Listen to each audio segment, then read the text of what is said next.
nafshi esa Elohai bika batachti Ala bosha al yalsu oi fayili Elechaya wa nafshi esa Elohai bika batachti Ala bosha al yalsu oi fayili Elechaya wa nafshi esa Elohai bika batachti Ala bosha al yalsu oi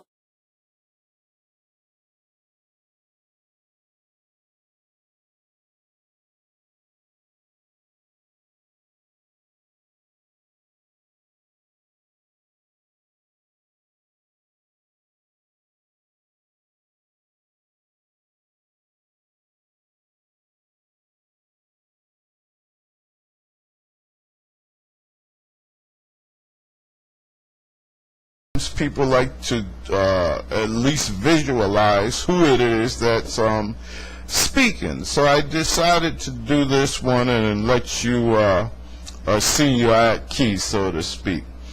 But in any case, what I want to review is to go back to 1 and 2. As we went through the procession of days, what we found out is that it isn't Yahweh who speaks something magical, presto, it pops out of nothing. But we understand that he has always been and always will be, and he's the ruler of all that is. And he has this vast, vast kingdom beyond, way beyond our comprehension. But he is also the controller, originator, and the distributor of all energy, all power, all life. And I say that, and I want you to think energy. I want you to think nuclear and fusion and physics and science and all we discovered. I want you to think about radiation. I want you to think about matter. Because all of this comes from Yah. Now we give it definition, we define it and give it name so that we can try to grasp. But just what we know, what we found, is only a tip on the iceberg. But the only reason I'm mentioning this to you, family, is to say that rather matter, rather we talk about fusion or any kind of energy, these are building materials. These things were made available to those that the Most High delegated to be involved with the building projects that we see. These galaxies upon galaxies, billions and billions, worlds without end. If you notice, there's always a pattern. We are now able, thanks to technology, to have a glance at creation. And when we have that glance at creation, what we see is we see a pattern. We see planets that rotate around the star, which is the same as a single atom, where there's nucleus, there's protons and electrons, and they spin around the power source. We know that our whole galaxy, the Milky Way galaxy, has a black hole in the middle, we call. But it's an energy source. And this energy source that sits there in the center of the galaxy, it's a motor. It's like an engine. And it drives the whole galaxy. So as we look beyond and see all the other galaxies and all the other black holes, now we got different size and we got different points of development in these galaxies. And then some galaxies are left at a particular point and some galaxies are complete. Meaning, not saying any galaxy is incomplete, but what I am saying is that there's a little different design. There's more planets, less of a spiral form, but the same general concept. But the majority are, in fact, the same, basically. And there's billions and billions and billions of stars or suns. Now, I'm going to say something to you, even though we're just talking about creation and the building materials and the patterns. See, patterns come by in intellect. That means that there's a creator who, with divine intellect, there's a designer. This isn't chaos. This isn't an explosion and it formed perfection. Okay? Neither did your body or this planet or the waters or anything, from a single cell organism to the most complex we know. These are designs, and we see that. Now, you'll have scientists, and it really is kind of, it's amusing to me that someone can have a doctorate, a master's degree, a PhD, all of these levels of learning, and then believe in chaos, believe in evolution, believe in foolishness. But back to my point. So when we went through Genesis, the first and the second chapter, what we did was we found out that Yah had delegated to his right hand the responsibility of creating the heavens and the earth, and he provided building materials.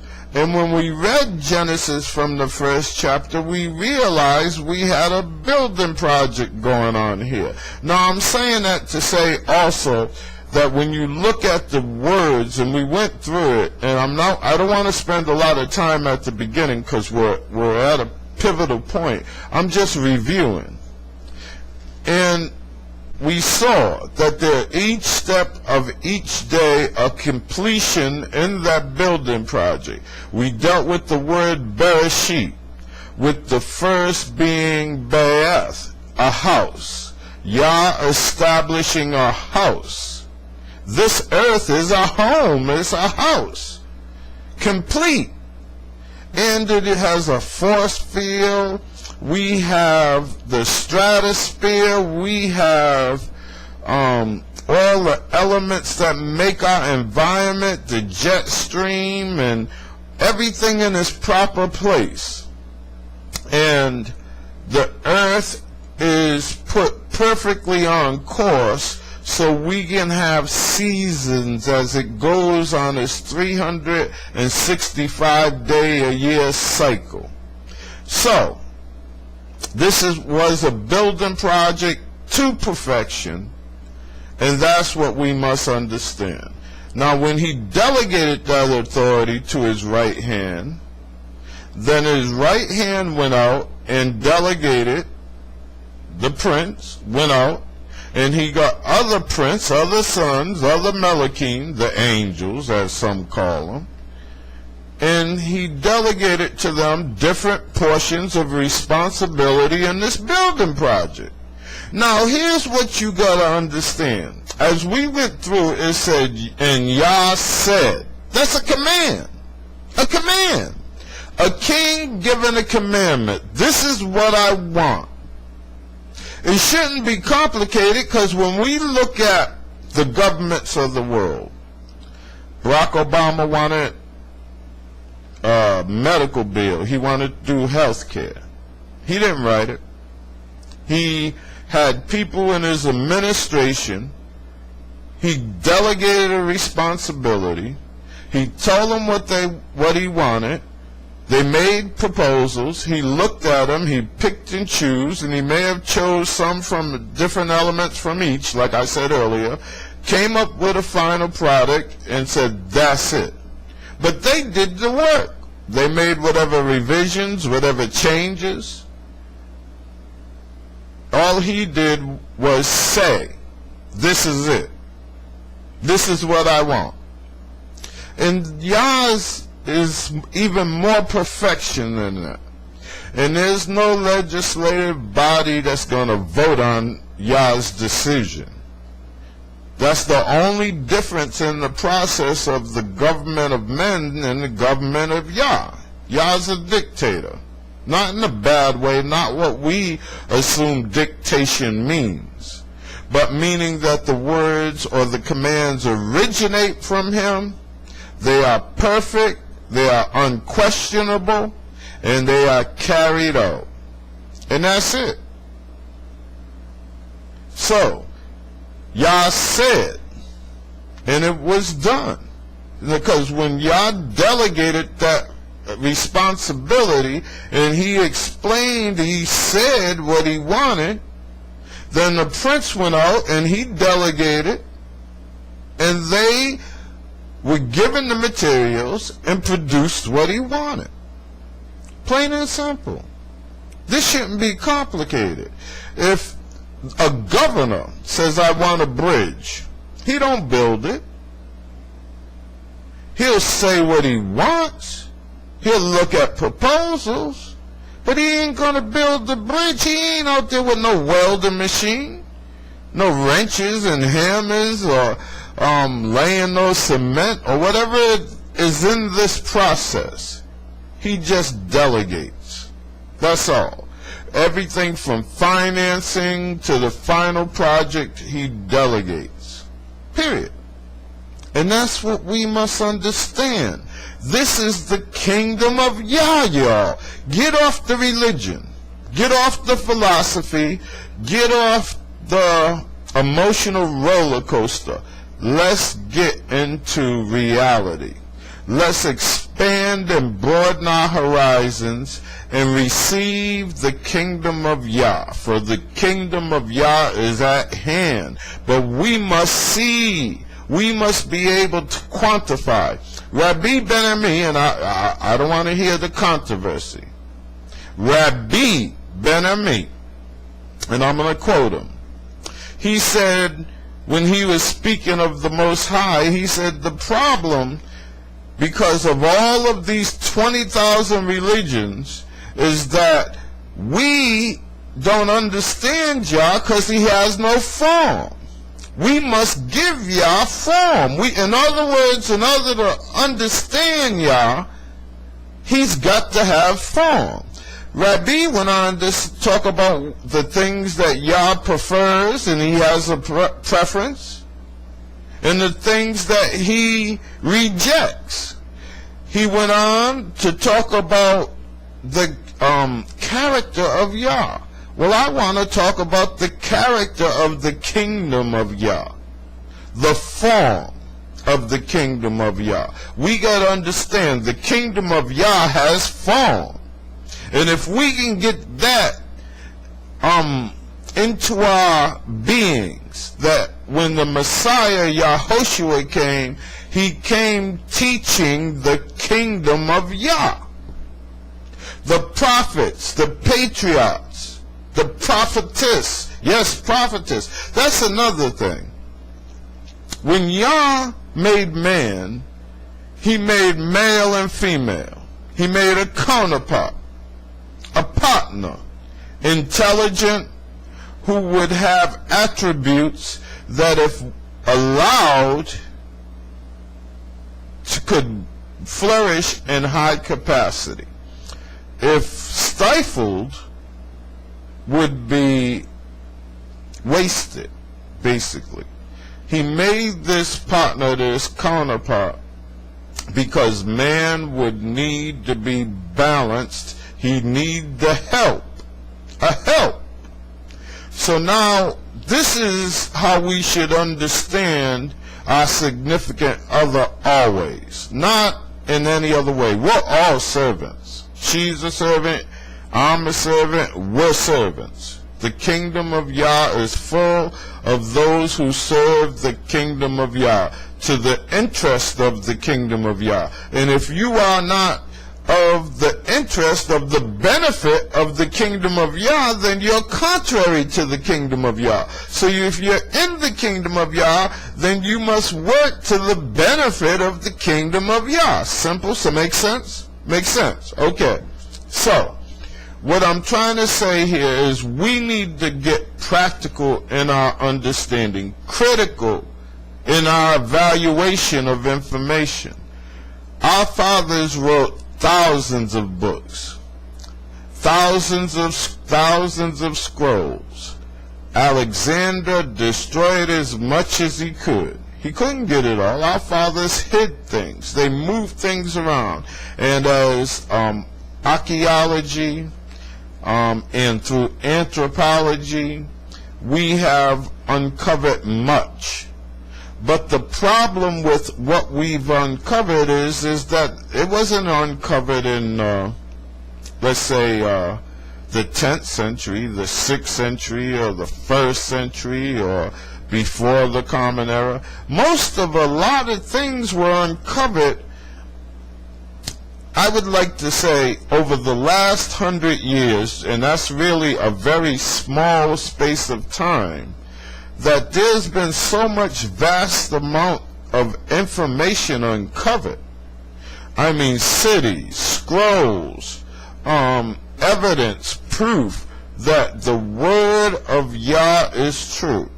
But as the kingdom of Yah, as the dry bones have woken up, we have collectively, whether we realize it or not, have contributed to this narrative, putting the pieces of the puzzle back together. And the pieces of the puzzle couldn't be put back together until the restoration of the kingdom of Yah, until the children of Yah started to wake back up. Alright? And in that process, we then were able to fit a lot of the pieces of the puzzle into their proper place. And this is important. It's as if when we read through the Torah and we hear about the book of Yasa, now the children of the Most High said, wait a minute, there's books being referred to. Then we start discovering what was removed. And even though they tried to discourage us from a lot of things, the book of Enoch, the book of Abraham, the book of Adam and Eve, the pseudo-apocrypha, the apocrypha in general, and many, many more writings. Well, you know, and that includes Ethiopia's writings. And that includes, stop working to their strength. I'm going to say this in this process. The river, I don't care what names the Euro-Gentiles wanted to tell you. I don't care what Josephus wanted to tell you. I'm telling you that there's a river, and the only river, where we're going to find gold and diamonds and precious stones and 4 branches, and that leaves from a particular place and goes towards the north and empties out into the ocean. And that river is the Nile River. And the Nile River has those branches. And there's the place of gold. There's the place of precious stones. It encompassed the whole land of Ethiopia. Now you have later, you have the children of Cain who come and redefine everything. And I'm bringing you to this before we move on here, family, so that you can comprehend what this is all about. Now, if you haven't listened to my lessons, and I mean if you haven't started at the beginning, I suggest you go back to the first Shabbat. Then you go to the Wednesday lesson. Then you go from the Wednesday lesson to the second Shabbat, and then we'll get here. Because this is important. In other words, you can't start the story in the middle. Okay, we got to start at the beginning. And what this is about is getting some foundational things in order. And that's what's been happening, right?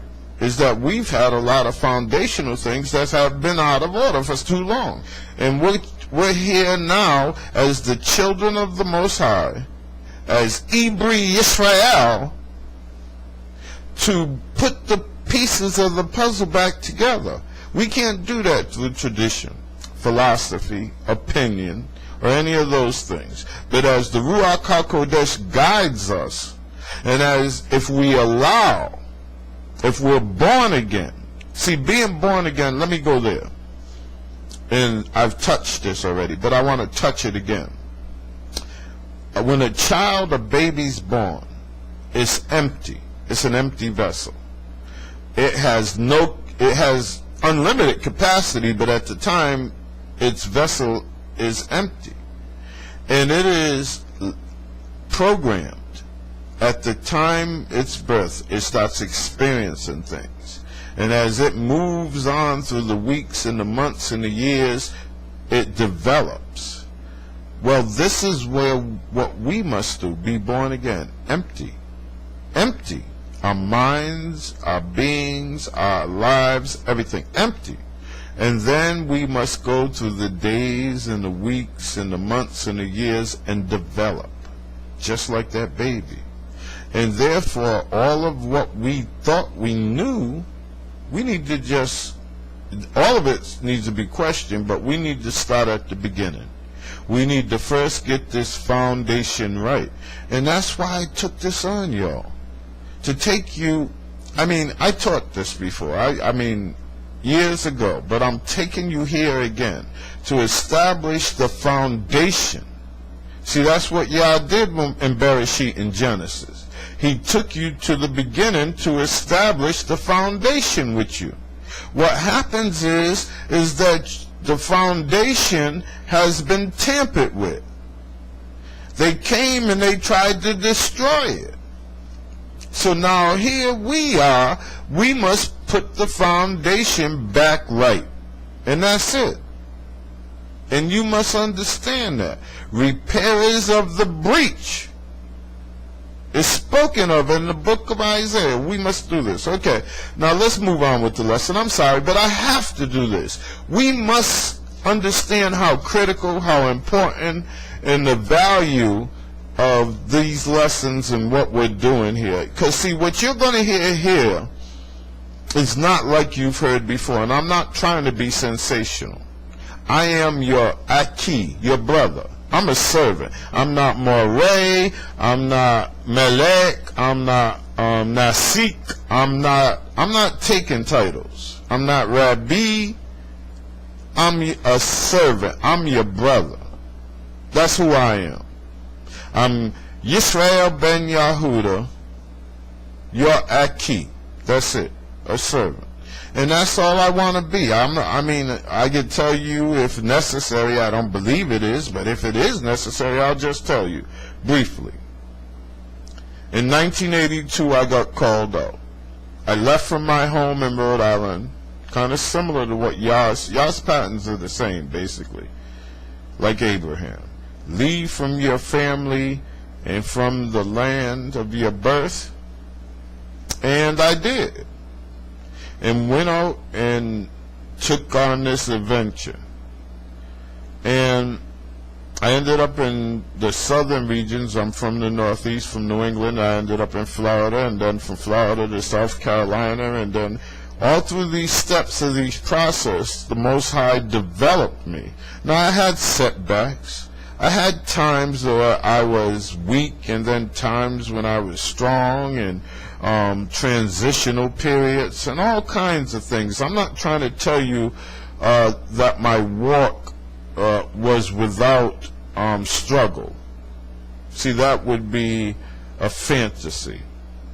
But my point is, in every process that Yah developed my understanding, and I never gave up. So through this walk, I got introduced to Shabbat, Torah, identity. So by the time we get to 1991, y'all, gee whiz, 11 years ago, It's 2012. Let me make sure. Yeah, 11 years ago. Then I had the foundation of identity. Now, Torah, Shabbat, I'd kept for years earlier. But when I got to identity, it was like everything speeded up.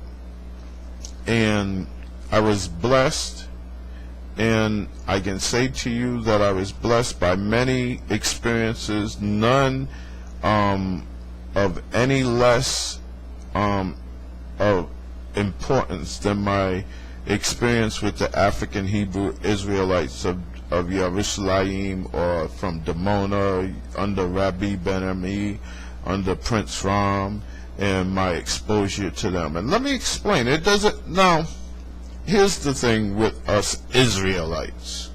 We all wanna be right. Everybody has to understand that Yah endows and gives different works, different assignments to different individuals. We don't always have to understand everything. We don't even have to accept and agree with everything. But what we must do is simply this. We must allow ourselves to be open-minded and receive whatever it is that Yah wants us to receive on this journey. And my experience taught me culture, taught me about language, taught me about dedication, taught me more about our way of life. Our way of life. Now you see, right now I got on Western shirt, but I got culture clothes too. You'll see me in maybe in another video, and I'm totally dressed Hebraic. It just so happens this Shabbat, under the circumstances, I didn't get to the dry cleaners, y'all. So this is what you got. But anyway, point is that they taught me that. They taught me about how to dress, what to dress, how to eat. They taught me the structure of a house, the structure of a family, the structure of a community, to be communal. All of these things are experiences that you've gained and you can gain in order. Let me explain order. Nasik Ram. I'm going to speak about him. Nasik Ram, and I don't know the whole scope of his governance. So what I will say is that my belief is that all of the southern, southeast, maybe portions of the southwest, to a certain, whatever those perimeters and lines are, is under his governorship. And under that governorship, there are many communities and many Israelites. He serves, and he's a servant, but he's also the head brother over a vast community, and therefore you have to have a head. This head reports to another head. That head reports to Rabbi Ben-Ami. Now we have a structure. And I'm explaining this to you. Well, how in the world are we going to stay fragmented like this, in this, and look at the mess. Y'all all got a bunch of mess. I don't care if there's 1,200 people in your congregation or 10 people in your congregation. You got a mess. All right. We're fragmented. We got all these different beliefs. We got all this foolishness, and it's a bunch of mess. So once we can understand that there's only one Yisrael, there's 12 fathers, 12 patriarchs, but we're one nation. All right. And if you really look into our culture and our historical records, you'll find that we did not all, we wasn't as cohesive as it may appear. We had little differences between, let's say, Simeon and Gad. I don't know, and you can go on with this. I'm just saying that different tribes did some things a little different, but all of the tribes at the time when we were one nation before we were split into two, and that was the beginning of our destruction, the division. The adversary came in there and he divided and conquered, and we're divided right now. So that's now, let's get back. I believe in Yahushua the HaMashiach. I believe he's going to return. I believe there's going to be a bunch of supernatural events that's going to happen. I believe that what the scriptures say and the prophets say, that there's going to be some overwhelming things that take place on this planet. But I also believe that he had formed a government on this earth, a pattern for us to follow. I believe that. I have nothing but mad respect. I recognize nobody's perfect. I'm not perfect. I got issues, y'all. If you want me to sit here and act like I'm perfect to you, I can't do that. I can't tell you my children are perfect or those of my house is perfect. Here's what I can tell you. That we strive to serve Yah, to keep the Shabbat, to do the things that Yah requires of us. We have set apart our diet. We have surrounded, or our life is centered around Torah. And that's what we attempt to do in our house, to the best of our ability, according to what Yah has given us. That's what we do. Now, but there's good and bad elements. Alright, so now in this vast, we're talking about under Nasik Ram. I'm going here with you a minute. Yes, we're going to get to the lesson, but listen to me. Under Nasik Ram, everybody's not perfect. So, there are those who are more dedicated, those who are less dedicated, those who are more spiritual, those who are less spiritual, some who are more mature, some who are less, more educated, less education, some, and on and on and on. So what happens in this process is that there are, Nasik Ram delegates, and he delegates responsibility. He appoints those individuals to work with him in concert to manage what he has to manage. And that's what happens. So, that being said, we now, if we allow ourselves to get exposed and acquainted with our family, what we see is a living, breathing structure of Yisrael today, our way of life. Now, Rabbi Ben-Ami teaches a lot of things good. I don't want to spend all my time talking about him, but I want to say there's a lot of, or let's put it this way, there's many of his books I recommend. There are lessons I have that I treasure, and I will not disrespect my elder. At the time Yah chose him, raised him up, gave him a responsibility to carry it out, and he did it well. Well, and it's established, period. Now, moving on. So, as we, all us fragmented folk out here, as we grow and develop, Yah wants us to come to a point of maturity, y'all.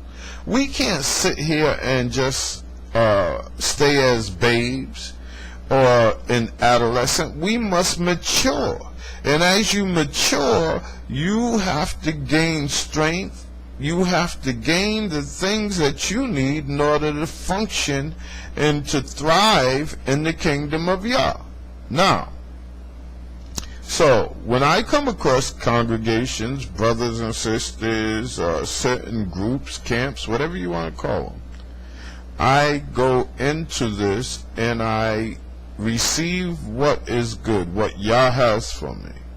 What Yah has not given me, or those things that I cannot place within Torah and the prophets, or if Yah just hasn't allowed me to receive those things yet, or whatever those points may be, then those things I leave not closed. I don't necessarily throw everything out even, but in reserve. I can't receive that yet.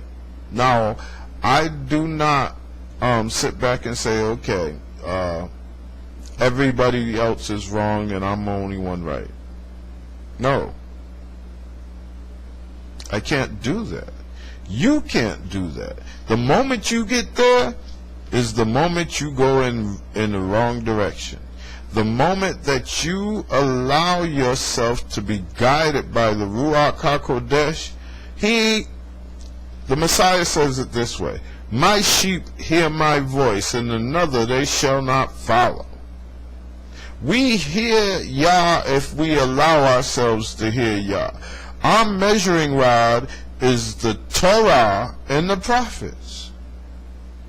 There it is. That's the line you measure all things. Hallelujah? Okay. Now let's get to our lesson. And I'm saying that to you because, ill is ill. You can go into a congregation and there's some good eggs and some bad eggs, and then you can concentrate on the bad eggs and you never receive what Yah got. Or you can go expecting to receive what Yah got for you, and therefore you leave yourself open to receive that experience. And Yah's not going to let you get deceived. He ain't going to let you fall. He ain't going to, Yah's all powerful, almighty. If he has you in his hand, who's going to take you out? If your love is sincere, if your dedication sincere, if you truly love him, you stay prayed up, you do what he requires you to do. Even if you do drift, he pulling you back. He got you. That's it. Trust that. Believe that.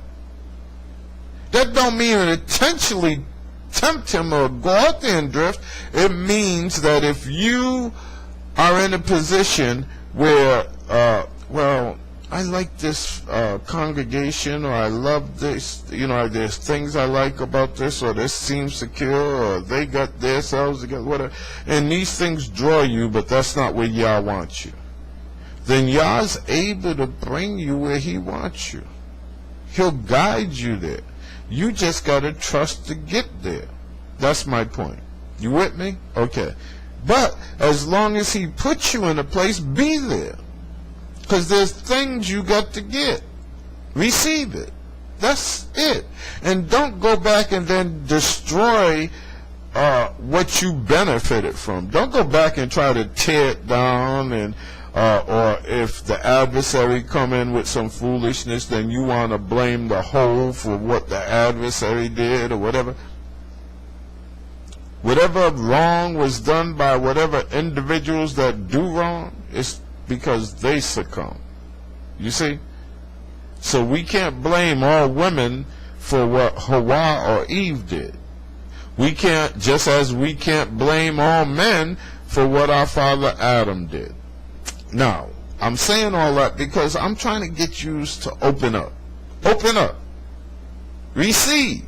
It's important. Now, Adam is not a name. Adam simply means mankind. I could take you there, send the lessons. I mean, we could take too long, but I want you to understand. Please, on my website, YisraelTruthForum.web.com, you can go find the lessons. You can go to my Facebook page, which is Yisrael Ben Yahuda, Yisrael spelled Y-S-R-A-E-L. Ben Yahuda. Yahuda spelled Y-A-H-U-D-A-H. And you can go there. And you can go to my wall and you can find it. There's many other places you can find these lessons. But the point is, if you take the time, you can go to, my YouTube. And if you go to my YouTube, you can put in Yisrael Ben Yahuda. You can put in our biblical heritage. You can put in Torah Yah. And any of those three will lead you to the channels.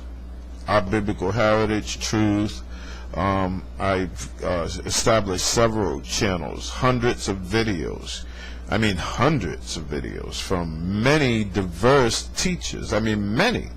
And from around the world, not only in the States, elders long past, elders present, and others. I mean, there's some things and information in there on a vast number of topics. So, some for the occults, some for the act, some for the family, of course, lots of food and lots of knowledge. You have to go through it, though. I mean, I don't even know how many videos, so you got to go through it, you know. Before I start, let me mention one other thing: sovereignty. If you don't understand, the kingdom of Yah is a solvent kingdom. We must support the efforts of sovereignty. Yah would gather us. Yisrael's sovereignty, which is Najid, Prince Najid. You got to support that. Brother Avram out of Virginia, you got to support that. You got to look for it. You must seek those who are trying to establish our sovereignty. We're a nation. You got to work with them. You must support them, and we must be about nation building. We must be about spirituality. We must be about dedication. We must be about commitment. And niggitudes, I said it. Get rid of it. If you think that you can keep straddling the fence, playing games, and all this foolishness, polluting the Shabbat, all these things you do, can't happen. Now, there's times, especially in this Hellenistic society, that it will interrupt your Shabbat, it will cause conflicts within your Shabbat, and not intentionally will things arise. Understandable. They happen. They just happen. And we must try to avoid them as much as possible when we can. And there's other times when the Shabbat just will not be in perfection. We must understand that. But that doesn't give an excuse or a license to just trample all over the Shabbat. To trample all over giving Yah what He requires. Now, I'm not saying that you're going to do that always in perfection, but you must strive to read, you must strive to pray, you must strive to maintain a relationship, you must strive for integrity, uprightness, righteousness, as they would say. All right? You must change and transform. You know, he who loves the world and the things of the world are adversaries of Yah. Let it go. Let it go, y'all. And stop. Don't play with them. You might play now and think that it's to your advantage. It's to your destruction. Now, I've said it all I want to say. This is your key. Like I said, we're family. We're going to deal like that. I'm going to deal with you just like that. If you're going to tune in and listen to anything I say, any lesson I say, I'm going to give it to you. I'm going to speak to you like family. I'm going to let you know what's on my mind. I'm going to give you all that I can give you. Okay? That's just it. That's in my heart. That's my personality. That's my character. I love Yah. I love Yisrael. I believe that I have a good foundation and a good dedication and understanding of the processes that we as a people are going through. But I also understand what's weakening us. I understand what's to our disadvantage. And I see many things that I know they're going to happen. They're going to exist. But those who allow themselves to be drawn to the wrong things is to their destruction. Those who allow themselves to gravitate to the things of the kingdom of Yah, to the Ruach HaKodesh, to life, to truth, they will be granted shalom, y'all. All right, here we go. Take my glasses off for a second. Here you go. See the key, close and personal. Okay, I'm playing with y'all. But anyway, I was reading, and I'm going to start with the review. I left you off in chapter 6. We already talked about the Nephilim. We talked about the children of the Nephilim. I read to you from the book of Enoch. Just going to put it up here so you can see it. The book of Enoch. This is a good version of the book of Enoch. This is a very good version. I recommend it. And I'm just going to quote one portion here just so that we're clear in the book of Enoch dealing with this particular. And it's about the progeny of the seed of the adversary. Now, it didn't start here in Genesis, the 6th chapter. You got to understand when you're reading Scripture, this is one thing. Let's talk about studying or reading Scripture.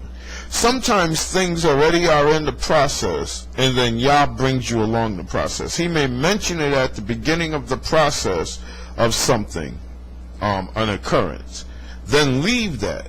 Don't even mention it. It's not, he'll leave it alone. Then you move a few chapters or even sometimes a book or two. And then that process, or where that process developed, then he'll pick it up again and point it out to you. And say, okay, now see, there it is. That what I mentioned to you at the beginning, or at the beginning of the process, here we are. Here's where it developed to. Don't lose it. So you have to understand that. So at the beginning of the process, we had a nahas, not a serpent, not a snake.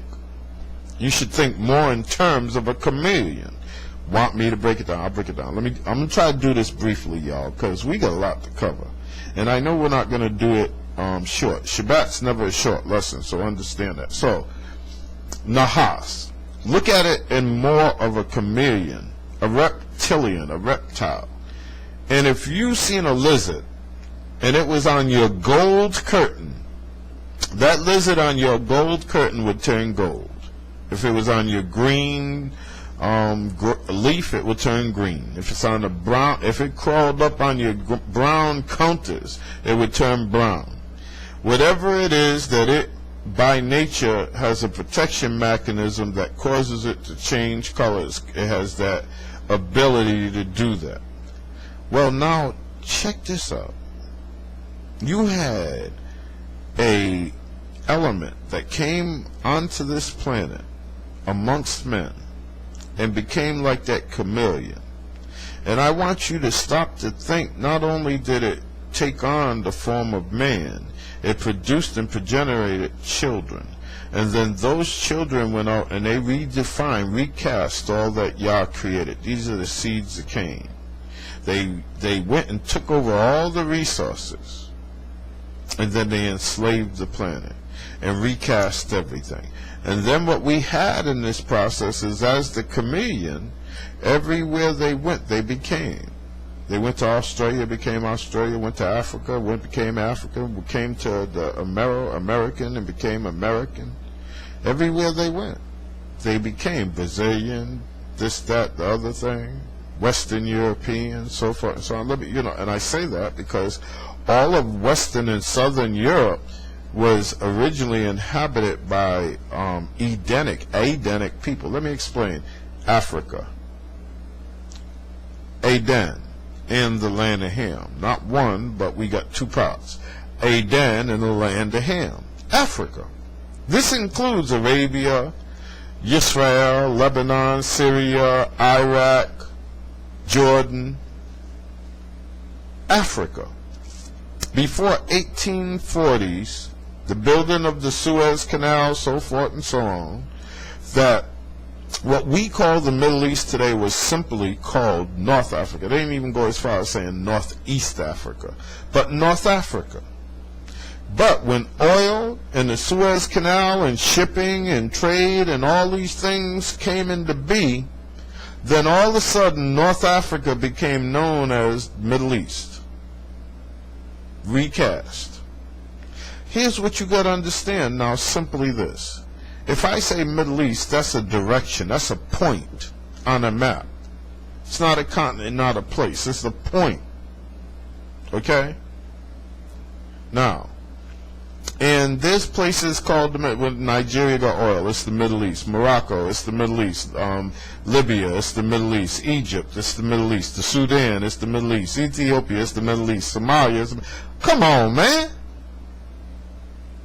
When y'all gonna wake up? Before you know it, anything of any value becomes the Middle East if it's in Africa.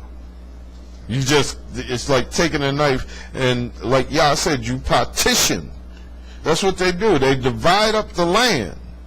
And in our minds, subconsciously, we automatically accept it. Now let's get into this foolishness of Asiatic. Asia starts, and I'm gonna draw you a line. Take Persia. We're dealing with Iran, Pakistan, Afghanistan, all the stands. Let me not go too far.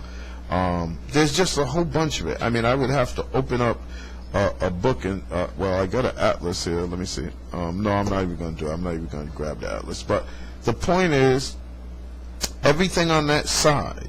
But when you get to Iraq, all right, and you start counting back from Iraq to Syria and down, now you got North Africa. You start climbing up into Turkey, Mongolia. You start getting into as they say, Kazakhstan, which is where the Khazars originally came from. We'll get into that another time. Not that I want to touch it, but we're going to save some of this. We can't give up everything all at once. The point is that I'm saying to you is simply this, is that you must understand how the world is. You must understand geography. You must understand things. You must go back and take everything to its roots.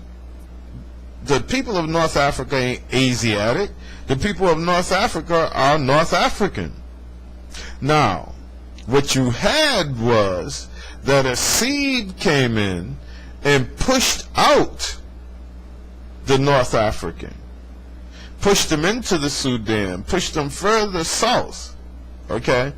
So now I want to go one place. I know we're skipping around. We're going to do this. We're going to do this. You got to get it. Okay?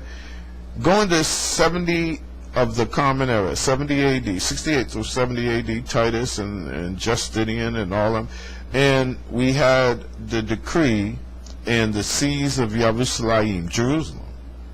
And at this time, for a 3.5-year period, that the Israelites were under siege. And we were expelled from the land starting then. That was the beginning of what some say the diaspora. The diaspora. All right? And from that time on, we were expelled and replaced and replaced and replaced. And that's the process. So now, not only did this happen in Israel, but this happened throughout of North Africa. Now, why? Because there became oil, and a need to destabilize and recast this area, and to then take the mineral rights and the rights and the heritage and the history of this area. See, there's also was a lot of knowledge, y'all. This is technical knowledge. This is also the recasting of history. There's a lot of things that go in play. You got Mesopotamia here. You got Israel, Egypt. You got all of the foundational stuff that was established when the city-states came into being. This is after the flood. We're getting now a recast of the whole planet after the flood. In a new beginning. Now we have two seed, the children of Adam. They're all over the world by this time, mind you. Even after the flood. Flood didn't kill everybody. There were people on the Americas. There were people in the Asia and China area. There were people in the highlands of Europe. There were people in certain places as the continents divided apart. Plain and simple. This is common sense. Anthropology, science, everything has proven this. So you say, well, it says Yah killed everybody. I'm here to tell you that when you read the scriptures, there's times when Yah says something. He may say, I'm going to destroy Yisrael. He don't mean 100%. But he does mean that he will change.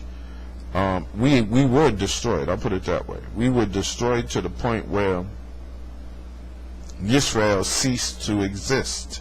Not that we as a people stopped breathing or that there was no more Yisrael, but it was removed from our remembrance. We was put into slavery. We was removed from our borders. There was a lot of things that happened, and then we were awakened, and now the process of restoration, and we see all of these wonderful great works. Now it happened not just here, y'all.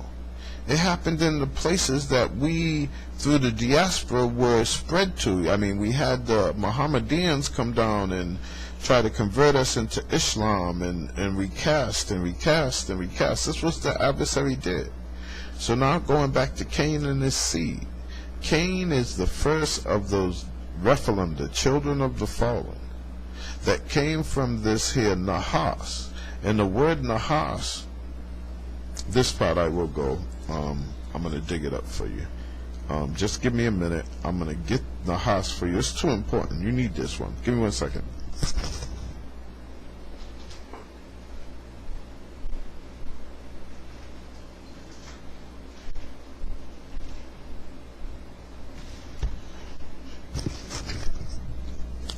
And the reason I take you here, now I'm going to tell you this. If you can't get this, we can't understand what the flood was all about. See, we're in chapter 6 of Genesis, and you're saying, well, he's taking me here, and he's taking me there, he's talking about this, he's talking about that. Because how are you going to understand what the flood's about if you really, honestly, don't even understand what happened that led up to the flood? What is it that Yah just made? Yah does everything perfect. You understand what I'm saying? I mean, he has a plan. He knew that the adversary was going to come up. He was going to get envious. He was going to do the things that he did. He was going to come down here and plant a seed. He knew these things. But the point that I'm saying to you is, though, even though Yah allowed some things to happen, there's a purpose in all this. But the whole thing is, in that very same purpose, we must understand the things that Yah had left for us to understand. But when we are ripped from our culture, first of all, in our mindset, then we end up thinking Western. That is to our disadvantage. See, we're thinking in the way that the adversary wants us to think. We're thinking Hellenistic. We have a Hellenistic, a Western perspective to Eastern knowledge, Eastern information.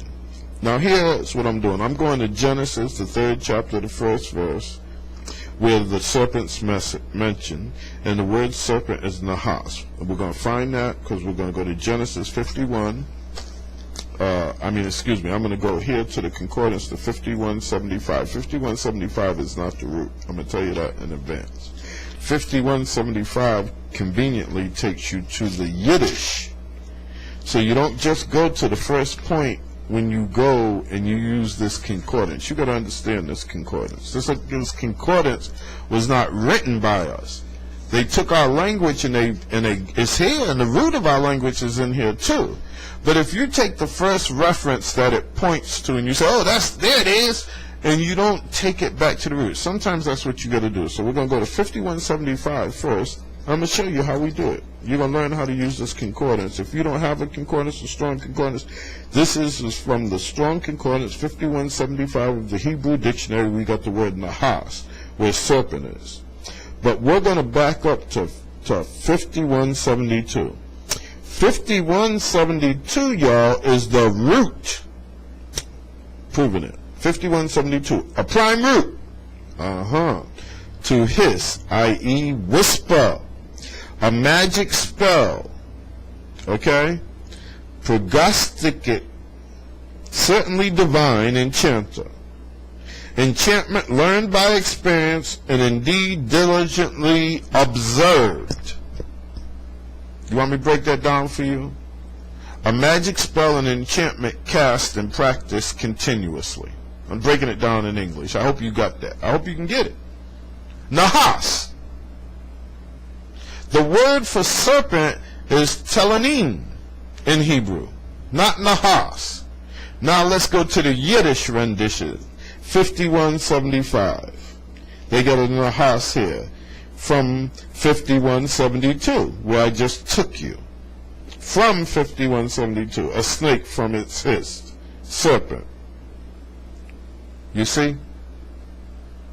So the 5175 reference takes you to the 5172, the root, the prime root.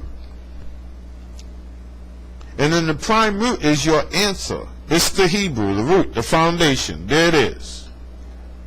And I'm taking you there. So you have to understand that. So what is it saying? That there was an entity there with Hawa, our mother, Eve. And he enchanted her. He seduced her with an enchantment.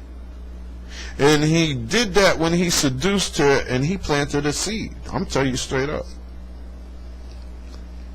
And then that seed, when Adam went back, Adam planted a seed. We got two children.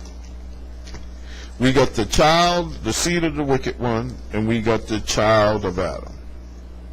Now, I told you I'm going to take you here in the book of Enoch. So I have to do these things. In order for you to get it, you got to get the foundation. I keep telling you, we got to get the foundation, got to get the foundation. I'm gonna drill this in. Either you'll stop dealing with me altogether, or you'll take the time and hear what I'm trying to tell you. Get this foundation, y'all, okay? All right. We're going to go here to the book of Enoch. Give me a second. And I'm going to take you, getting past the introduction and all this foolishness, and get to the right spot. This introduction in here, I don't know why they spend a lot of time trying to take you to the introduction of it all. But anyway, let's bag up here. Wow, that was a good thing I passed, so I almost want to share that with you. Okay. Right. Now we can get to the right page here.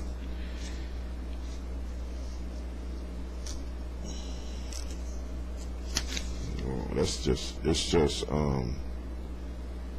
just crazy.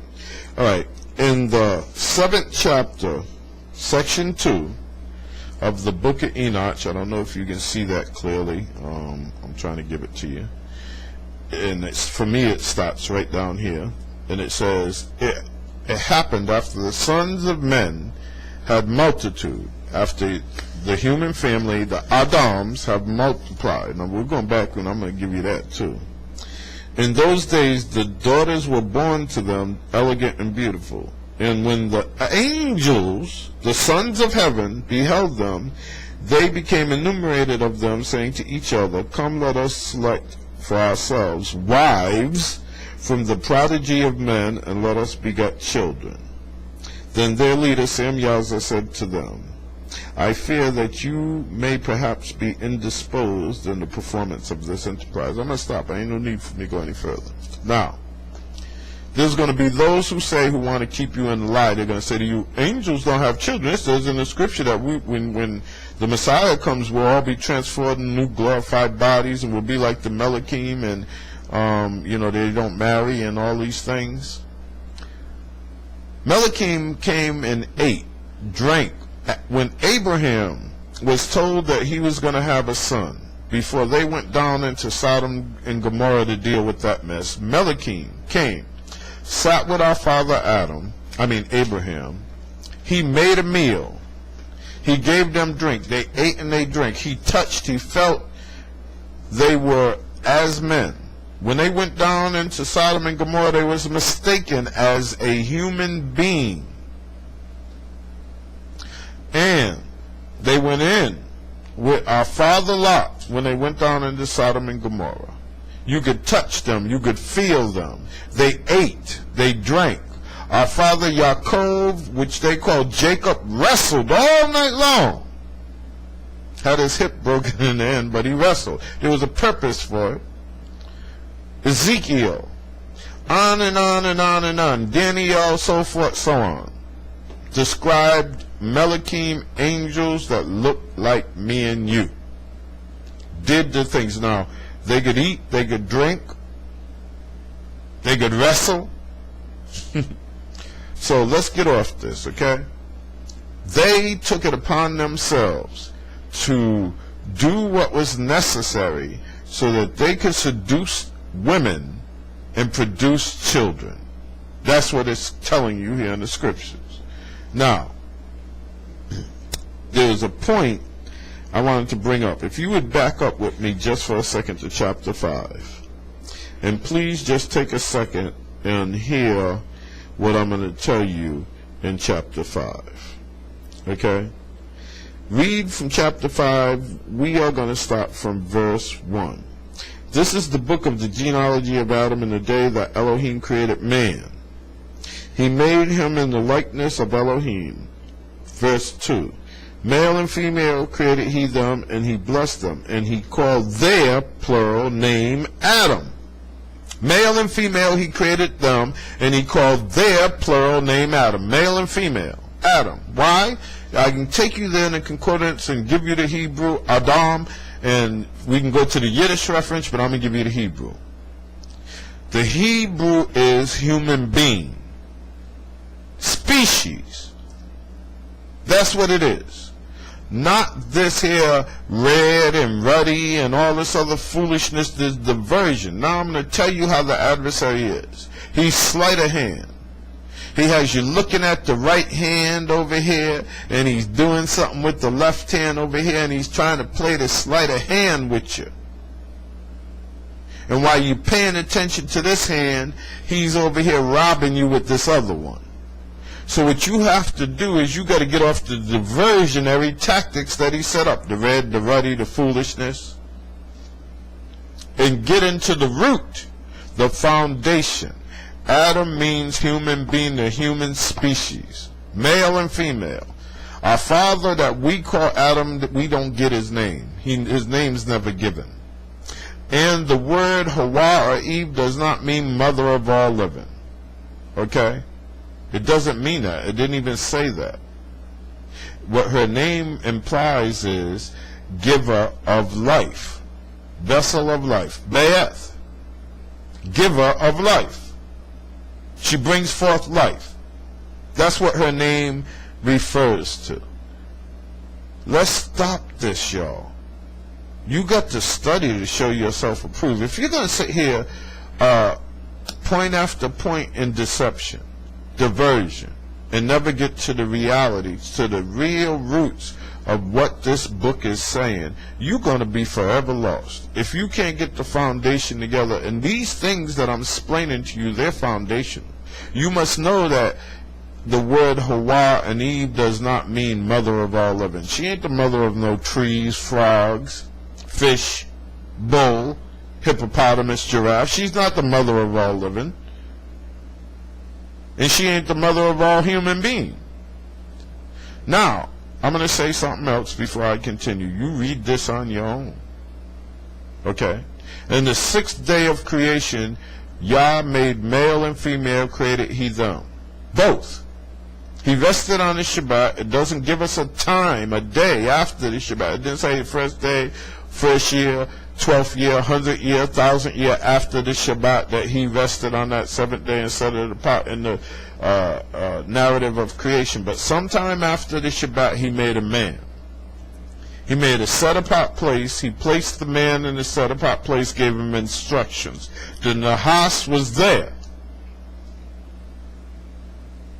Now, please, I'm saying this, I can't say it no better. Please find my lessons, first Shabbat, Wednesday's class, step by step. Listen to them. This is the only way we're going to get there, y'all. This is the only way. I mean, because we'll never progress if I have to take you from Genesis 1 to 2, 3 and 4, 5 and 6 over and over again. We're never going to get this lesson done. I'm just reviewing for you. It's important. These facts are important. So, now, when Seyet's born, this is then the restoration of a seed. One other point. There's a curse pronounced. Yah says to our father Adam, he said, because you listen to your wife, cursed shall be the ground. You will labor, sweat, and all these things in order to produce the food that you need to eat. Now, 2 children's born, Cain and Abel. Cain's the tiller of the ground. He receives the employment of the curse. And Abel's a shepherd, the son of Adam, a shepherd. But you never pick up on these points because you're not taught these things. There's a curse pronounced. The curse is the labor of the toil of the ground. Then the first son has the occupation of the cursed labor. The righteous son is a shepherd. His offering is received. Cain is labeled as wicked. We still don't get it. Murder. Then a sign is placed on Cain. Go through the lessons, y'all. Go through them. Go through them. Go through them. Go through them. I have them. They're all over the web. Get in touch with me. If you can get to this lesson, you can get to my others, and that's basically what I have to say. If you're listening to this lesson right now, you can get to my other lessons. Excuse me, I'm just trying to straighten myself out. I'm a mess here. Okay, so that's what I want to say. Just do that. Get to the lessons. Okay, back to what we're talking about. So now we unwrapped some things. Some things that were commonly or traditionally believed, and I'm going to say that, traditionally believed. So when you get to the 19th verse of chapter 6 of Genesis, and we read something, this one paragraph, it says, and of all the living of all flesh. It doesn't say all the living flesh. It says of all the living of all flesh. All in all. Two of each kind. Now he quantifies, after he explains male and female, there's a period. Now we're starting something new. Of the birds, alright, after their kind, of the cattle after their kind, of the creeping creatures of the ground after their kind. Two of each are to come into ark and to keep them. Now, that's where we get now. We got people saying to you, oh, so he's talking about, the birds and the cattle and the creepy things. Okay. So, what about the wild beast? He didn't mention that here. And they're not all clean or anything, or they're not going to be quantified. He didn't even mention them. Alright? There's a lot of other things he didn't mention right here. He's just given an overview. This overview is very specific. And see, why am I saying this to you? Noah, his sons, the wives that they were given are covered under the covenant that you're reading. Okay, when you get to verse 6 and you read the 18th verse, he says, I shall establish my covenant with you, and you shall come into the ark, you, your sons, your wives, and your sons' wives with you. Now they're all under this covenant. Now if there's others living beings of humankind taken, he didn't make a covenant with them. We ain't got no problem understanding this when we talk about being Israel. There's a covenant. We're under a covenant. We're under Torah. He didn't make this covenant with everybody else. He made it with us.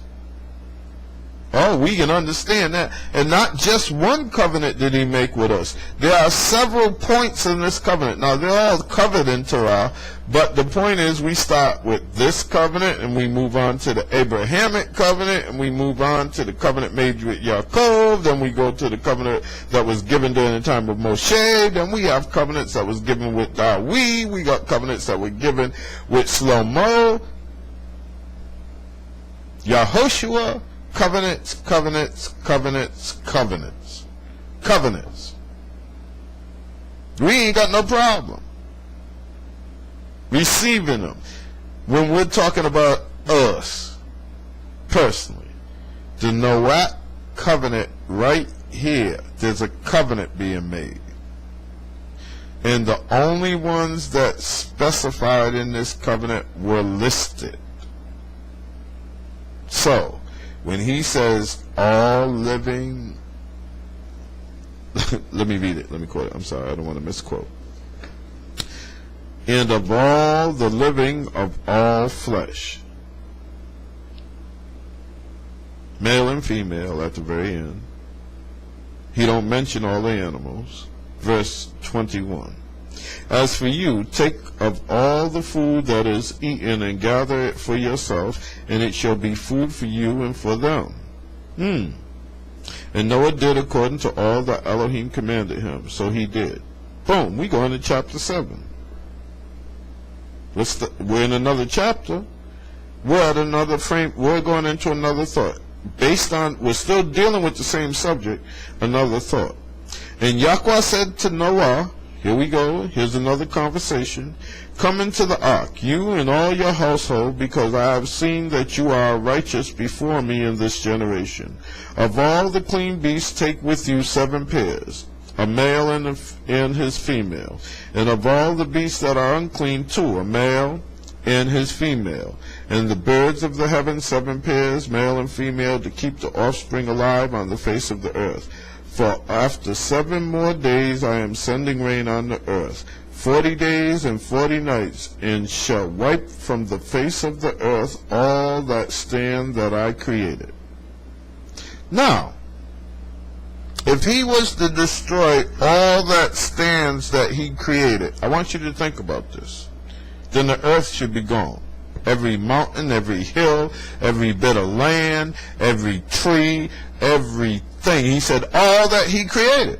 Now we can go back to Genesis and read the 6 days of creation. So we should say then all of what he created, sun, moon, stars, whatever. So he obviously didn't mean all that he created. Now could he? Could he have meant that?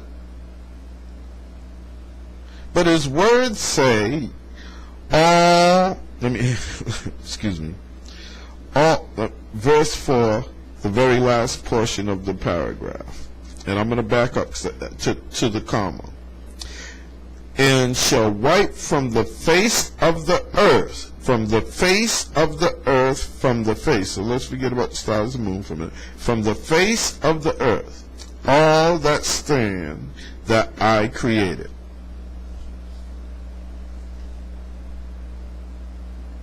Now, Noah landed somewhere. There's people, trees, mountains, hills, valleys, continents, islands. Here, standing. So, what does Yah mean? See? That's what we got to do. We have to really evaluate. We have to do this. Foundation got to be set.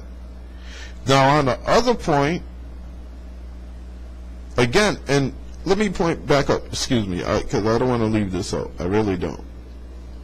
When we get into the 7th chapter, Yah quantifies. He says, of all the clean beasts take, he says, beasts, take with you 7 pair, a male and a female, and the beasts that are unclean take 2, male and female. He goes back to the birds, and of the birds of the heavens 7 pairs, male and female, to keep the offspring alive in the face of all the earth. For after 7 more days I am sending rain. So now 40 years has passed. That's what I'm telling you. Verse 7 is a separate conversation. 40 years later. It took 40 years for Noah to build the ark. Now he's down to his final week, and Yah comes to him with another set of instructions. The first set of instructions was before the 40 years. Oh, wait a minute. Wow, I never thought about that. I never saw that before. We've been taught tradition. Get off it. Foundation got to be laid, and that's what I'm trying to do with y'all. Laying some foundation. I'm not the only one. I don't want you to sit here and say, oh, Yisrael ben Yahuda, he's got this. No, I'm not the only one who sees this, knows this, have heard this. The problem is that it isn't widely accepted. And a lot of times, even when elders and people try to bring this to you, you reject it for traditional teachings, traditional doctrine, and what makes you comfortable. And that's what you do. And that's what you may do with this. When I'm giving it to you now, you might sit back and say, oh, well, no. Chapter 6. Before anything's constructed, at the beginning of the 40 years, at the threshold. Chapter 7, 7 days, the last week, 40 years is past now. This is the last week, 7 days. Let's look. Let's read it again. For after 7 more days I am sending rain on the earth, 40 days and 40 nights, and shall wipe from the face of the earth all that stands that I created. Boom. And Noah did according to all that Yahweh commanded him. And now Noah was 600 years old when the flood waters were on the earth. And Noah and his sons and his wife and his sons' wives went into the ark because of the waters of the flood, of the clean beasts and of the beasts that are unclean, and of the birds and of all the creeping on the earth. 2 by 2 they came into the ark, Noah, male and female, as Elohim had commanded Noah. And it came to be after 7 days that the waters of the flood were on the earth. After 7 days. You see the difference in time? See? So in chapter 6, before the 40 years of the building projects. Chapter 7, after the 40 years of the building projects complete.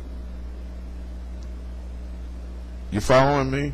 So at the very beginning of the building project, there's a set of instructions in the covenant.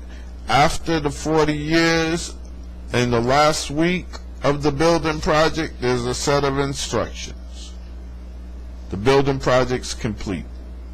And see, unless we know these things, these are foundational. That's why I'm getting you here. This is the reason that I've done this, that I'm even putting this together. Too much foolishness. There were more than Noah and his family. They're just not, in the narrative of a story, Yah wants you to focus here.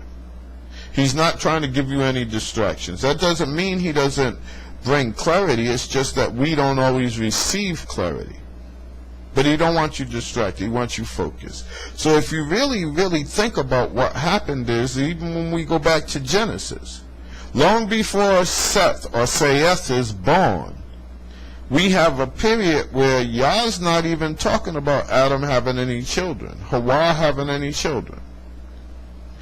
Adam's son's dead, Abel's dead. The next thing we hear about for a period are the line of the seed of Cain. And we go through that. Then finally we get to chapter 5 and we go through the genealogy of Adam. The very, very tail end of the chapter 4 talks about the birth of Seth.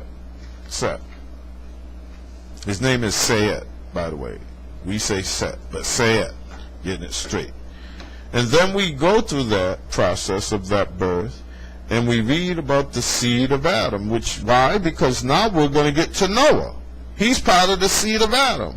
And now we're bringing you up through Enoch and all of what's important, Methuselah, Lamech, boom, Noah.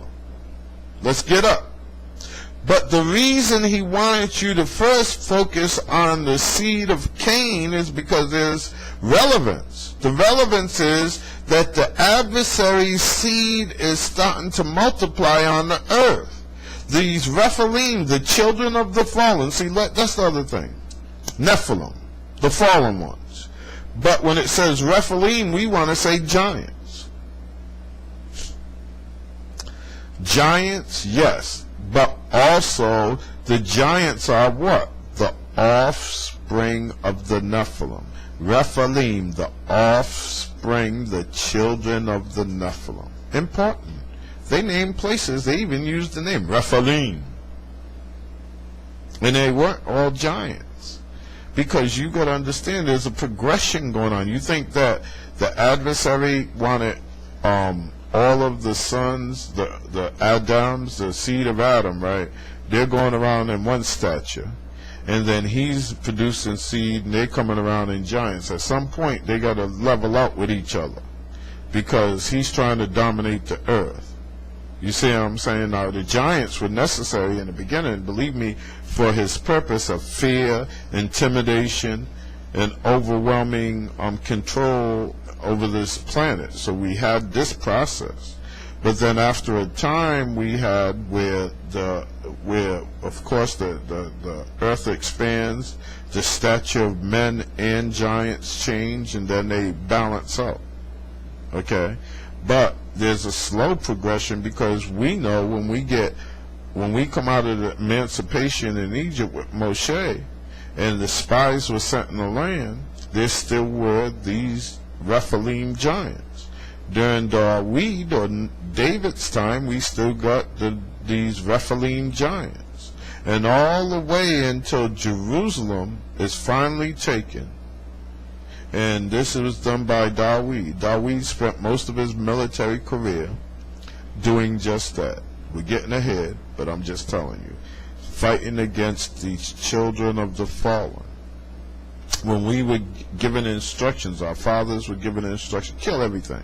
Kill the children, all the animal and livestock, burn the houses, don't take the money, the gold, don't take nothing, every single thing that was and is theirs, destroy it, burn it, cleanse it with fire. This is going to happen again. Now, I want you to consider this, all right? Can you see some value in the state of Israel today? I ain't talking about the people. I ain't talking about nothing but assets, buildings, roads, bridges, wealth like gold, silver, diamonds, cars, electrical grid, communications, blah. Assets. There's assets there, right? But we know, because we understand prophecy, that before the children of Israel return to that land as whole, it's going to be cleansed with fire. If you didn't know, I'm here to tell you. Israel's going to be cleansed with fire. We know about, when we read about, and it's part of mostly every, as they say in the religious community, every Christian Judeo belief that at some point there's going to be this war of Armageddon, and that good and evil's going to fight there, and then this fire comes down. And where does it come down to, y'all? To Yisrael. This is where the war is, the valley of Yisrael. Okay, cleansed in fire. Okay, so understand, Yah does things the same. He's not going to bring us back to a polluted land full of war and blood and all kinds of, defiled by all kinds of filthiness. There's all kinds of religion that's being trampled under in all kinds of ways. And I mean, so Yah loves us enough to say, I'm going to cleanse this place. I'm going to cleanse it. Fire is a cleansing agent. You take fire and boom, you cleansed everything. I mean, the dirt, everything, it's cleansed. Yah has every intention to cleanse that place. So why am I saying that? Because if you really understood what happened during the time of when those commands were given out to burn and kill everything, you understand. You also will understand when we hear this thing that's hard for us to receive. Yah orders us to kill children? Babies? What children are we killing? The children of the fallen, the Rephaim. Now, I don't want to give that an excuse for anybody to say some of the things that happen and the acts that have happened and recently happened in these days, like in Connecticut and the school and so forth, that's the same thing. That's not an order from Yah. That's an order from the wicked one that killed the children in Connecticut. We have no idea, and there's no way we can sit back and say, oh, those children are, of the unworthy, of the wicked, it's okay they died, or Yah wanted them to die, or it's some kind of divine plan. Y'all foolish with that stuff. You need to cut it out. We're supposed to be loving, compassionate, merciful. That's what we're supposed to be as a people. All right? Let's go on. We're going into chapter 7, and what do we find out? 40 years have passed. We're in verse 5. And it says, and Noah did according to all that Yahweh commanded him. Now Noah was 600 years old when he entered into the ark, and Noah and his wife, Noah, his sons, his wife, and his sons' wives went into the ark because of the waters of the flood. And we got the beast went in and so forth. I'm going to skip because I want to get where we're at. Verse 10, and it came to be after 7 days that the waters of the flood were on the earth, in 600 year of Noah's life, in the second new moon, so after the month of Abib. So this all happens right around what? The beginning of the year, y'all. So Noah enters in. We're in the first quarter of the year. We're in the second month. The 17th day of the new moon. On that day, all the fountains of the great deep, fountains, the water under the earth, were broken up. The fountains were broken up. The water, we say water breaks. The foundations, the earth, and everything starts getting broken up, y'all. Now we got this here, what we like to call Pangea, and these continents are being divided one from another. The earth's expanding. We end up with these 7 continents. That's what this is in reference to. 1 second.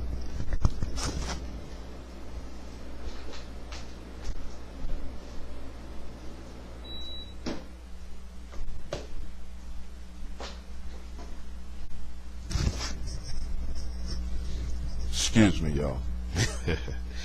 But this is what this is in reference to, y'all. Listen to me. We have 7 continents. The 7 continents, they're breaking apart. This is what it's saying. If you will really honestly grasp, we're in verse 11, the second half of verse 11, all the fountains of the great deep were broken up, and the windows of the heaven were open. And the rain was on the earth 40 days and 40 nights. And on the same day Noah, Shem, Ham, Japheth, the sons of Noah, and Noah's wife, and the 3 wives of the sons were with them, went into the ark. They in every life form. What? Every life form. Every life form. Every life. Do me a favor, please. Go into the Torah. You got it over there with you.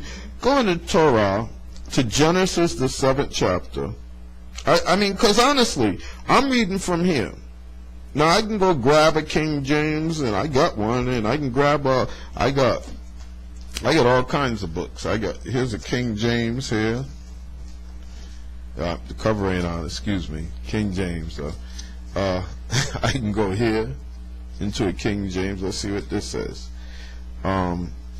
This is, I want you to say, you're going to do that for me? She's looking it up for the 7th chapter, because we're going to get more than one opinion on this. I'm in the King James 7th chapter. What verse I told you to go to? 27. Huh? No, the 7th chapter to the 14th verse. Okay? I'm doing the same thing. 7th chapter, 14th verse. All right. What you got?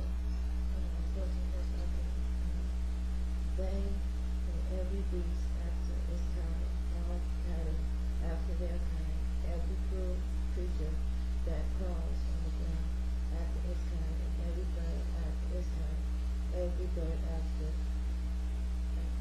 bird of every sort. Right. So now I'm reading from the Hebrew scriptures. So from the Hebrew scriptures, it says in the 14th verse, and they and every life form after its kind, and every beast after its kind, every creeping creature that creeps after on the earth after its kind, every bird after its kind, every bird after its kind, and every bird of every sort. And they went into the ark to Noah, all right, 2 by 2, of all flesh, in which is the breath of life. And then here it is again. And then all flesh, in which is the breath, breathing life. That don't mean every person. Doesn't mean every animal. Doesn't mean every animal. It didn't mean there was zebras and elephants and every sort of primate, so forth and so on. Those from the Arctic and blah and blah and blah and blah. It doesn't mean that, y'all. Noah's on dry land, east in Eden. We're in East Africa now, okay? Noah is on the east portion of Eden. There's the Indian Ocean is getting ready to bust up in here. All right, there's no Indian Ocean now. All right, India and Africa is connected right now. Okay, but they're getting ready to break apart. Noah's here now. He's up in the high parts of this. So we also have where there's a portion where Persia is connected. There's a portion where what we call the upper parts of Northeast Africa, which we all like to call the Middle East. All this is connected. And Noah's in a place that where it's getting ready to break. When it breaks away, where Noah's at is no longer going to be just land. Okay? It's going to open up. Some portions are going to drop down. The continents are dividing. Noah and the ark's going to be in water, y'all. Okay? And raised up as well. Don't think the rain don't take a part in this. But the continents are getting ready to get broke up. Okay? So this is what it's telling you. The fountains, the ground's going to move. All this is going to happen. All right? So, as we get to the end, it says to you, in verse 15, I'm going to read this again. It says, they went into the ark to Noah, 2 by 2, of all flesh, which is the breath of life. Now notice, it is chapter 7 after the 40 years that there's another set of instructions. The first set of instructions that's given when all living of all flesh is at the beginning of 40 years. Again, a reference is being made of the 2 by 2 when it says to you of all flesh, in which is the breath of life. Verse 15. So see, that's why I told you earlier, I'm not going to give you one paragraph. I'm not going to give you 2 paragraphs. I'm giving it to you line upon line upon line. Again, we have reasonable. See, Yah's not sitting here. In other words, Yah doesn't go through a process of talking to you about things. I mean, this scriptures can become so much bigger. It's just like me. Look how much time I have to take to break down this point, that point. I go to the concordance. I go to the book of Enoch. I go check out the King James. I got her looking in the Torah. I got, other things. And what happens is we end up where we open up a lot of books, y'all. A lot of books. When I teach each Shabbat, I go through a lot of books. You never know how many books I'm going to open up. We get into history books. We get into science and anthropology. We get into all kinds. Sometimes we go to video. Just all kinds of material to get this down. Now, I'm trying to condense this as much as I can. I really am. And I'm hoping that you are up on understanding that there was a continental drift, there was a Pangea, the continents divided, the earth expand, there wasn't as much water. I'm hoping you understand this, because part of this makes this a little bit easier to explain to you. But I'm showing you that if you would let down of your traditional teachings and read what's actually said here, and look at the time frame when things are being said, before the 40 years, after the 40 years, references and conclusions, then you will have a different view of what's being said. Now, I know people call themselves Morays. I know people who can speak free Hebrew fluently, who blah and a blah and a blah and a blah. And some of the problems is that even a lot of their training came from the wrong place. Now, I was ordained a Christian pastor. I'm gonna tell you that. I used to be ordained pastor, ordained minister. The first beginning, I called the first of my works the ministry, or I don't even like using the word, the Church of the Messiah in Jacob. But notice, y'all, the Messiah and Jacob. Because I was still there when y'all just had me there, So even though I didn't have all the information I have now, even in my very humble beginnings when I got there, y'all still had me pointing me to the center, to the point. So, moving on with y'all. Let's just go. Let's go through this now. Every life form.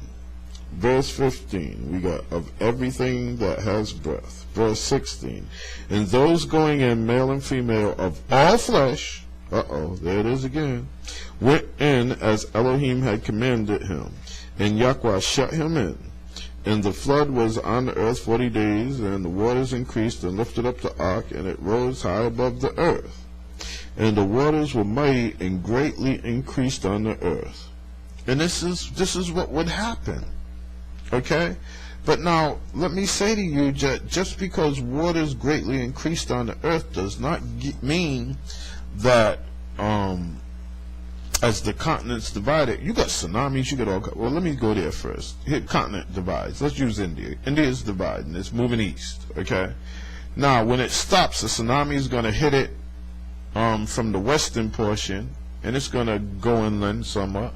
As it's moving, you got water running up from the other portion because the ground breaking up and things are breaking away from the other side. So you got water coming everywhere, besides the fact that you got some landmass that's sinking below now sea level. Okay, you even got other land masses that rise up, like Hawaii. I use Hawaii because it's the tip of, it's like everybody living on the top of the volcano, you know. These, what is it, 7 islands, I think, all volcanic. It's, wow. I mean, I know it's been there for quite a while, at least my whole life, but as beautiful and lovely as a place as I hear it is, and I know there's a lot of things that they say about paradise and clear water and all of these things and so forth and whatever, but I can't be in some place that unstable. I would not bring my family to live in a place that unstable, but my point is, it's just a bunch of volcanoes. And Hawaii's lava flow runs continuously. The islands are growing. All right, but this is so it's the tip of the mountain sticking out the water. That's what you got, Hawaii. A lot of these islands, that even if they're not volcanic, they are the tops of mountains where the other portions of the mountains are under the water. They're under the sea now. All right, islands. Now, when we move from what we call islands to continents that broke away, that were attached to each other at one point. You following me? So this is what you got to understand. And then the waters from underneath where these where the land masses broke away, they're salt. That's why you got all these salt waters. That's why when Sodom and Gomorrah sunk down, when y'all did that and did that to Sodom and Gomorrah, the salt came up. So we're in the middle of Israel. We got what we call the Salt Sea. Some say the Dead Sea, ain't nothing dead about it, but the Salt Sea. Okay? Right there. Okay. Moving on. It ain't the only place, though, because we have the Caspian and some other places, but just speaking of Israel, because that's one of the more famous. Not that it is the famous, but it's the most, it probably is out of the ones I just mentioned. Anyway, so it says that the ark was lifted up in verse 17, the waters increased mightily and moved across the surface of, the waters moved across the surface. Okay, verse 19, and the waters were exceedingly mighty on the earth, and all the high mountains under all the heavens were covered, and the waters became mighty 15 cubits upward, and the mountains were covered. Now, let's talk about 15 cubits upward. A cubit's 3 feet. All right? So, this is kind of interesting because we can then say 15. Okay, so let's see, we got 30, and then we got half of that, which would be 15. That's 45 feet. I ain't saying nothing else. I'm just going there with you. 45 feet. Maybe I'm wrong. Let's check it. I think we got it back here. Let's go through, let's find out what a cubic is. Come on, let's go check a cubic. Maybe I'm wrong. I don't mind. You don't mind, do you? You got the time, right? We're going to do a study here. We studying. That's what we doing. We gonna find out. Don't take my word for it. Let's find out what a cubic is. Let's make sure. Here we go. Measurements. Dry measurements, monetary measurements, let's back up. Weights, distances, cubic, okay, approximately 17 to 19 inches, okay? What did it say? 17 to 19 inches, a cubic, a single cubic. For a cubic, 6 feet. Okay, so I said 3 feet. All right, so I'll even stand with that. I ain't even gonna move from that. I'm gonna say cubic is 3 feet, even though it isn't. It's 2 feet. 17 to 19 inches.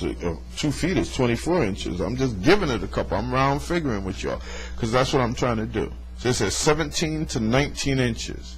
I'm gonna give it 2 feet. I said 3, and you know something? We'll go with cubic as 3 feet. We'll still go with 3 feet because you know what someone told me a long time ago: from the tip of your fingers to your elbow. Okay, when I measured that, that's about, 36 inches. But we'll go with the 24 inches, y'all. So, 24 inches. 15 times 24. Let's go here and let's look at it again. I don't want you to take my word for it. Let's go and see how far the waters rose. See, this is what I'm saying to you. You have to take into account everything that's being said. Verse 20 of the 7th chapter. The waters became mighty, all right, 15 cubits upwards, and the mountains were covered. 15 cubits at 2 feet is now only 30 feet. 30 feet. I know you know how big hills and mountains are. I'm not going to tell you that, there's a 2,500-foot mountain right down the street from me, almost walking distance. I'm not going to tell you that over the other way. I think the other one's about 2,700 feet to the other side of me. Right now, I'm 1,000 foot above sea level where I sit, where I'm sitting right now speaking to you. I'm not going to go there with you. I'm not going to talk about how tall buildings are that we build today. I'm not going to do that. I'm not going to talk about ladders. I'm not going to tell you any of that. I'm going to tell you a cubit's 2 feet. Yeah, I know. See, this is what I'm saying about common sense. So what are we being told?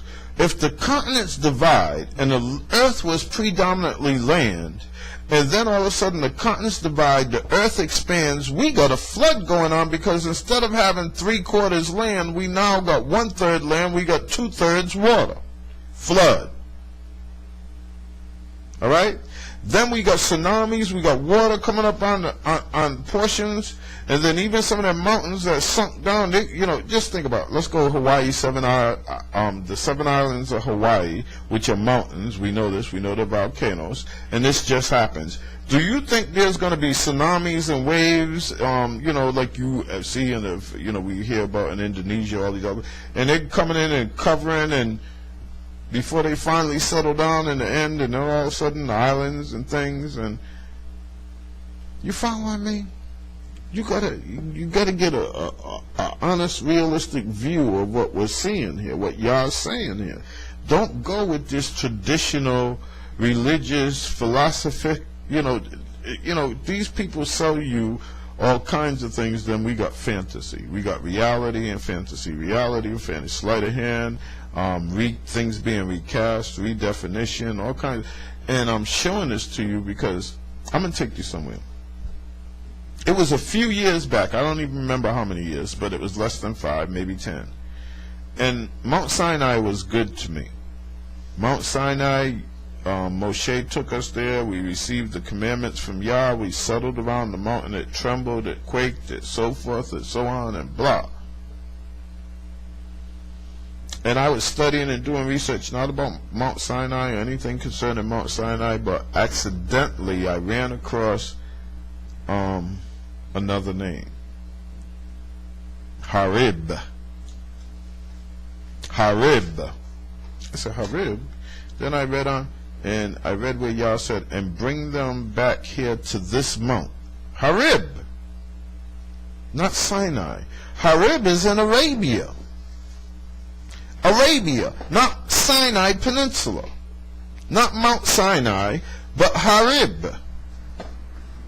Here's what the problem is, y'all. Harib is in Ethiopian territory. Sinai is a misdirection. In Sinai, you're not going to find any evidence of the children of Israel, the 12 pillars, the rock that was split, any of the things that tell you that what Yah had did and what he said was true. And the proof of the magnificent work that was done when he used his servants Moshe and Aaron. But when you go to Harib, there's the 12 pillars, there's the split rock there where you can see the water flowed and made the lake, and there's all kinds of material evidence. All kinds of material evidence. Tons and tons and tons. Not only just that, I mean other things, Elijah's cave, so blah, blah, blah, blah, blah, blah, blah, blah, blah. It happened later, even after the fact. When our fathers from the agents even went back to the site. Other pieces of evidence. But when you go to Sinai, ain't nothing there. Nothing. No evidence, no proof. That's why you've got to understand about misdirection. That's why you need to understand what they're doing. If you don't understand that the adversary deceiveth the whole world, including us, we've been deceived, lied to, run amok, led astray. Gotta get it, y'all. And the foundation right here gotta be laid. And that's what this is. So now I'm giving you a cubit, 2 feet. But I'm even gonna say 3 feet. It ain't 3 feet, but we'll say 3 feet. We'll say 45 foot of water. Let's move on, y'all, because this is important. I know it's important. I know you're sitting here and you're saying, wow. But you're going to check this out for yourself. If you ain't got in the back measurements, and maybe I should have showed you, I'm sorry. I'm going to go back here. Yeah, it's that important. It's that critical. I didn't mean to do that. I looked at it and I read it for you, and I didn't show it to you. And I think that maybe this camera that I'm speaking through, that you can see me through, maybe you can see this here. Reference. So I'm going to give it to you. All right.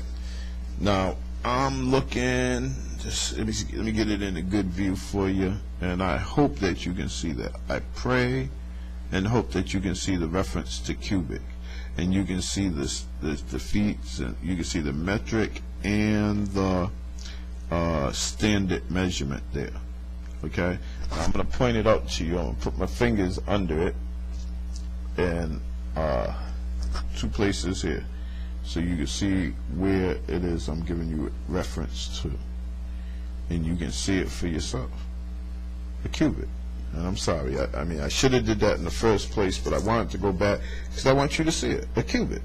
Okay. Imperial, which means English, basically 17 to 19 inches.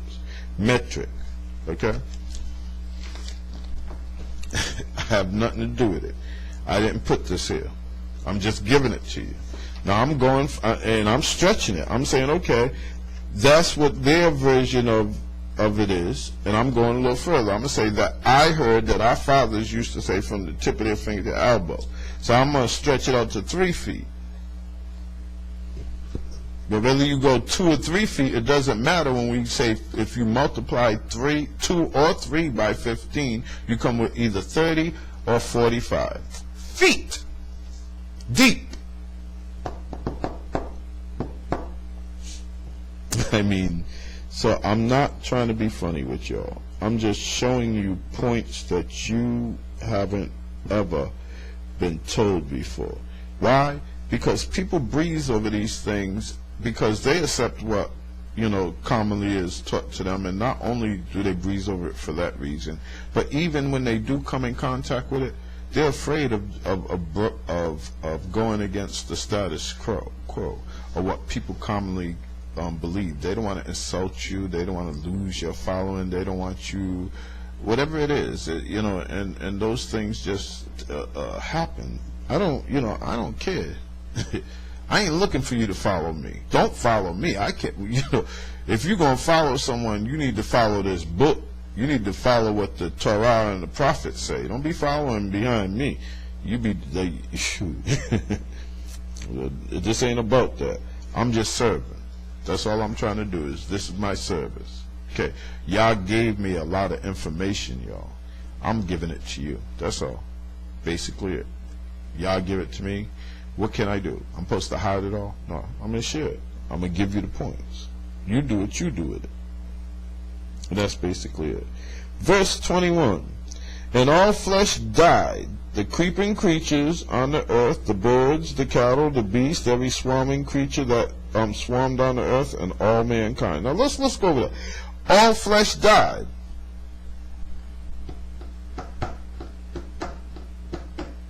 I know, I'm stopping for a minute. It couldn't have happened, right? Why?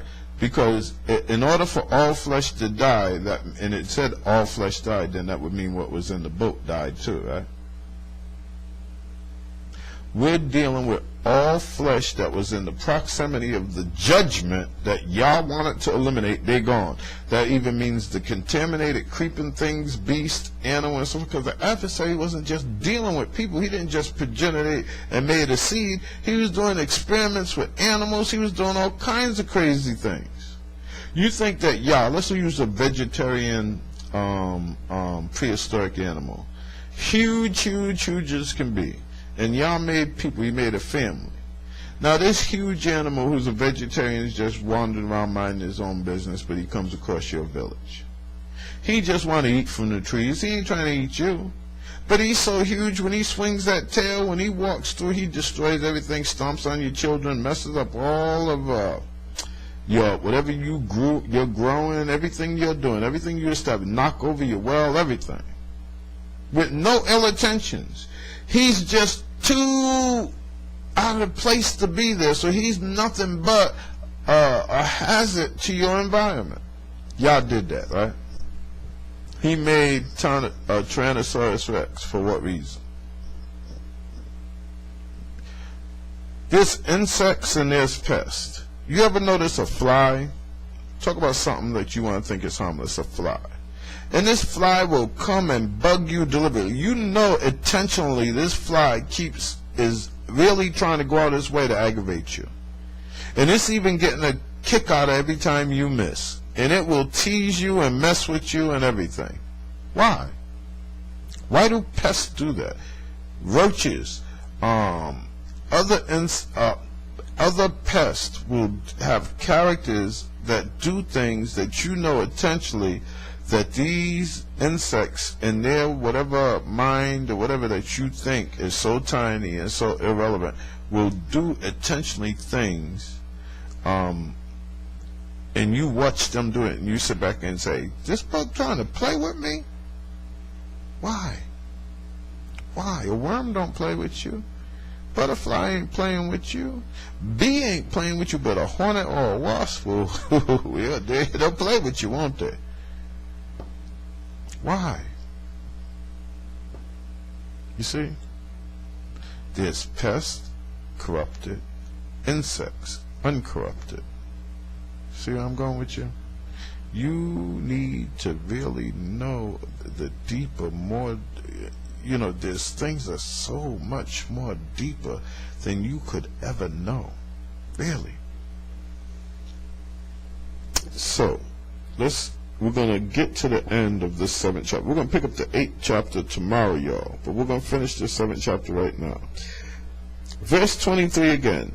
So he wiped off all that stand which were on the face of the ground, both man and beast, creeping creature, birds of the heavens, and they were wiped off from the face of the earth, and only Noah was left, and those with him in the ark. And the waters were mighty on the earth 150 days. Okay, so for 150 days we had this water. And when that much disturbance of the continents dividing, the earth expanded, these waters they're going to be out of control for a while before they even get settled back down and everything get right. Areas are going to be flooded before the waters recedes right. You following me? This is the way and the condition of what we face. Even there's watermarks, y'all. There's watermarks on the pyramids. There's watermarks on the Sphinx. There's watermarks throughout the earth where anthropologists and scientists said, hey, yeah, there was a flood here and this is where it stopped. Everything above was dry, though. Everything right to here was wet for a long time. This was covered in water. So that's what you got to get. The truth. The truth, the truth, the truth, the truth, the truth. Don't go with the fantasy. Don't go with the hype. Don't go with the theology. Don't go with the philosophy. And please, try my words. Now, when you want to go to the end of the story and you want to go where we go into the epistles and the letters and all of these things that, you know, they like to say the Greek writings. I ain't going there with you. Our fathers writ these things. Then they were interpreted, reinterpreted, and redistributed. Then they was held, they was tampered with, and released. So Paul's giving credit, or Saul's giving credit, for saying a lot of things that's contrary to a lot of things, and a lot of things that he said that's contrary to a lot of things is because it was tampered with. But y'all don't take that into consideration. You just want to discredit it because it don't fit into what you want to believe. But instead of you understanding and using a measuring rod, Torah and the prophets, Torah and the prophets, Torah and the prophets, Torah and the prophets, that's what you do. If you use Torah and the prophets, you ain't going to go wrong. But when you start just dismissing or misunderstanding or even giving credit for, you know, to different patriarchs or prophets or people that y'all use, and you automatically want to discredit them because that Alexander, the popes, Constantine, so many others tampered with our father's writings, instead of you just accepting that was the case. So now what do? We line it up. We have a sure word, and that's what we do. So we know what lines up with Torah, what doesn't. We're going to say in chapter 8 for Shabbat day. This is Shabbat evening, and honestly, I know I've touched a lot of areas. I've covered a lot of different subjects, a lot of materials. I hope I provoked you to really take the time to contemplate the things that I am trying to get across to you, because it's not about me. It's not about my words. It's not about, this has absolutely nothing to do with me whatsoever. Like I said, and I said to you earlier, I'm a servant. I'm a servant. I'm pointing out to you. All right? We didn't do it, you know, religion will take a single paragraph. Here's one paragraph right here. And this one paragraph says this, and so since it says this, that's it. I give you line upon line, here a little, there a little. I went and dug up a couple of little small things. I ain't take you through how I do research. Even though I got 1, 2, 3, 4, 5 books sitting over here, 6 books sitting over here. We ain't did nothing. We went through Enoch, went to the Concordance, went to the King James. We're in the scriptures. We touched on the Nesraim, Hebrew study, Torah. We ain't touched on nothing, y'all. We just briefly, just a little tiny bit. I go way deeper than this, way deeper.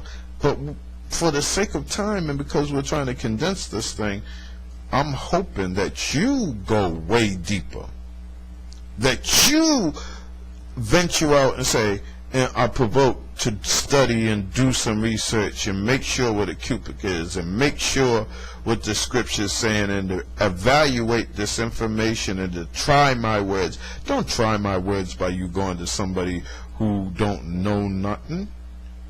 Trust Yah and the Ruach. Did you ask for the Ruach? Were you immersed?